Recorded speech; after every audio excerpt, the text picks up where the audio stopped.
Welcome to episode 89 of the Loane Hockey Podcast. For today, we're going to be talking about yesterday's matchup between the Islanders and the Rangers. And I'm going to be talking about some standouts from that game. So, the Islanders came away with a 5-2 victory, and both teams have actually had some really good preseason hockey, and they've been playing some good preseason hockey thus far.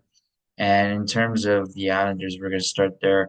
In terms of standouts, Matthew Barzal, obviously, for good reason, and he had a 5-point game. He was terrific. 1 goal, 4 assists, and all over the place. He's always been a really good playmaker. He's always been a guy who could recognize space really well. He's always been a guy who could recognize seams and passing seams develop really well. And so with Barzell, he's a guy that understands the playmaking side of things really well. And he's very astute with his vision, with his awareness inside the O zone in terms of his ability to make small area plays. And another player that stood out and really fits the bill in the Islanders style system recently signed acquisition Anthony Duclair. We're in number 11 now. And with Duclair, he had a 3-point game, a goal, and 2 assists, showcasing his speed, his skill, his offensive flair, his ability to transition in terms of with the puck and also with speed without the puck. He's very efficient with utilizing his speed. He can get the top speed very effectively, and he's a guy who maintains that speed in all facets of his game. And in terms of his style, it fits the Islanders' approach really well in terms of forechecking, but also transition play and being able to generate. And he's a top 9 player who can provide top 6 skill and top 6 scoring if he's able to be consistent there. So it'll be really interesting to see how Duclair is able to adapt with the Islanders this season, how he's able to potentially get back to 50, 60 plus points and beyond that point. And he's a player who can score that. And it's more a matter of how consistent can he be. Will Horvat was another really good one. 2 goals in this game. Really well versed playmaking center as a two-way guy who can provide a lot of value in the shutdown side of the game and being able to shut down teams opposing top lines and being able to do that consistently. He's really good at that in terms of his two-way ability and his defensive positioning, ability to stay above pucks, and his ability to get inside positioning, but also leverage his strength. He's very underratedly strong, so that allows him to maintain center of gravity and be able to hold off defenders when needed. And he was really good all across the board. They had a couple of right shot D, of course. Noah Dobson, Ryan Pulak. We know about them. They've been around the league for a little while. Ryan Pulak plays more of a two-way game, and Noah Dobson has been adding more offensive flair to his game in recent seasons, and he's become a very productive defenseman in terms of how he's been able to generate offense in the power play and also 5-on-5 at the NHL level.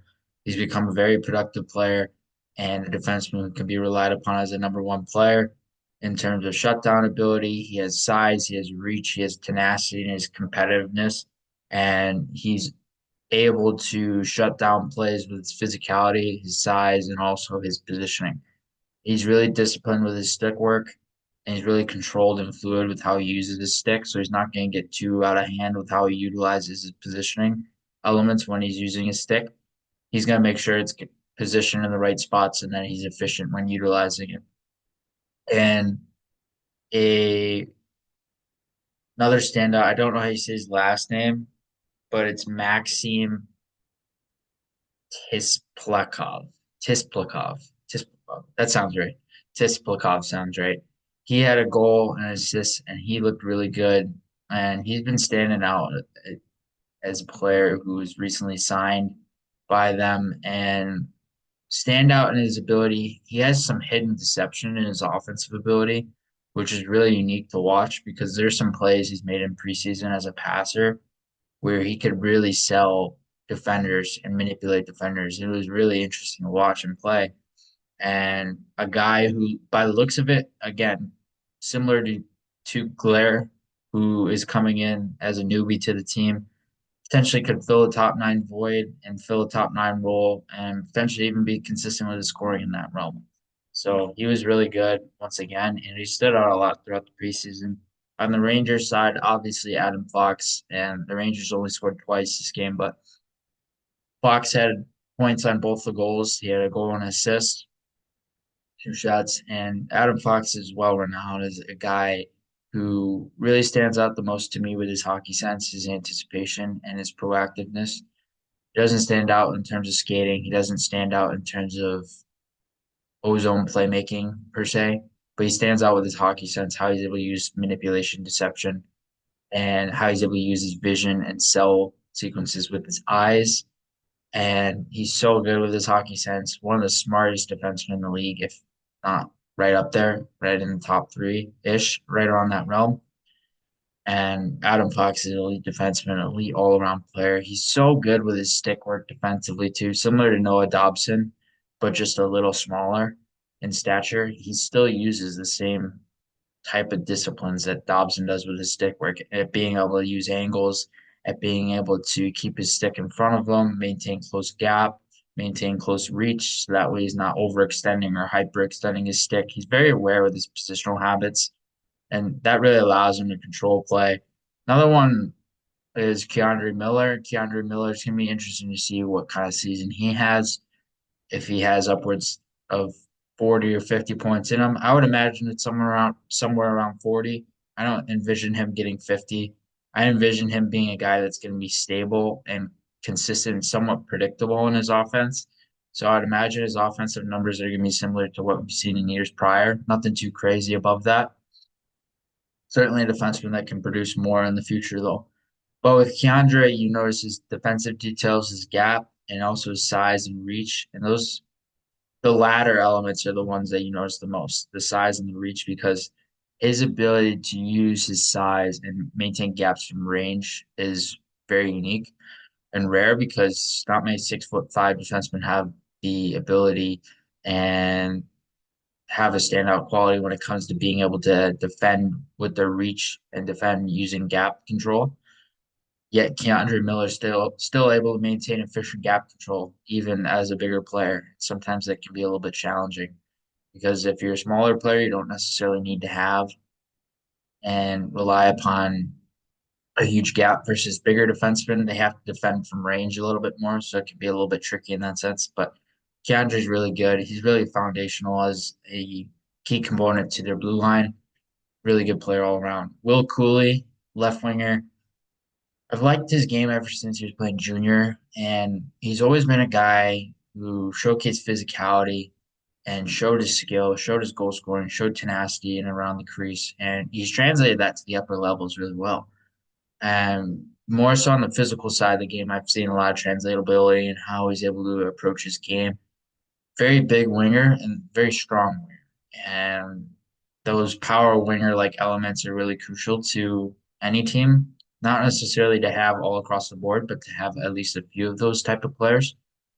And Will Cooley is one of those who fits that role so seamlessly. He's so good inside a middle six role, and he's very consistent inside of that because he can be a checker, but he could also be a complementary scorer. He's not going to be a play driver on his own line individually, but he can be a complement to a team's line and to a line on the Rangers. So with Cooley, he stands out more on the physical side, his checking details, his ability to finish checks, his ability to not only finish checks, but also finish checks with efficiency and timing. So he's smart when he's using it, which is really unique to watch. And I like watching him. He's fun to watch with his physicality sometimes, and the way he uses it is efficient. So it allows him to gain leverage in that sense. And then another one, Alexi Lafreniere. I want to talk about him because he's coming off a really good season last year, and it's going to be really interesting to see if he builds off that or if he regresses a little bit more this season. It could go either way. There's no in between really. He could stay stable, but you really want to see a lot more from him this year. There's a lot more expectations on him this year more than ever because it's more a testament of how consistent can he actually be. So at Lafreniere, he's a guy that stands out obviously on the offensive side. His ability to make plays under duress, make plays through tight seams, and be able to use manipulation and skill and flair within his puck skill. So he stands out in that sense, but at the same time, his scoring abilities have started to ramp up a lot more. And he had a lot of scoring ability in junior as a goal scorer. And in terms of spatial awareness and how he's been able to process space, it was much better last year and it allowed him to score more and be able to generate more efficient plays and allowed him to look as if he was enjoying the game a lot more. So he's playing more fluid and with more rhythm to his game and more pace. So he's a guy I would envision him being somewhat similar to his season last year, but there's certainly potential that he could pop off even more this year. And the Rangers are a really interesting team because they're solidifying their top nine, they're solidifying their decoy, they're solidifying their goaltending. They're a playoff built team. It's just more along the lines of how far can they actually go? What can they actually accomplish at this point? So if they're a team built for the playoffs, it doesn't matter if you're built for the playoffs and you only make it to round one. You have to make it all the way if you really want to win. Because that's all these teams want at the end of the day. It doesn't really matter if you make it to round one or round two. You want to win. And so with the Rangers, it's interesting because can they get all the way? And that's the biggest question when it comes to them. Yes, they have depth. Yes, they have scoring. Yes, they have playmaking. Yes, they have young talent. They have veteran talent. They have a good mix of everything and goaltending and a good defensive core when healthy. It's just more along the lines of how consistent can they be? How much better can they be? How much can they grow in the playoffs, especially? It's not necessarily a regular season question anymore because they're going to be good in the regular season. It's just more the question that comes to mind when it comes to playoff play. But those are some overall standouts from last night's game.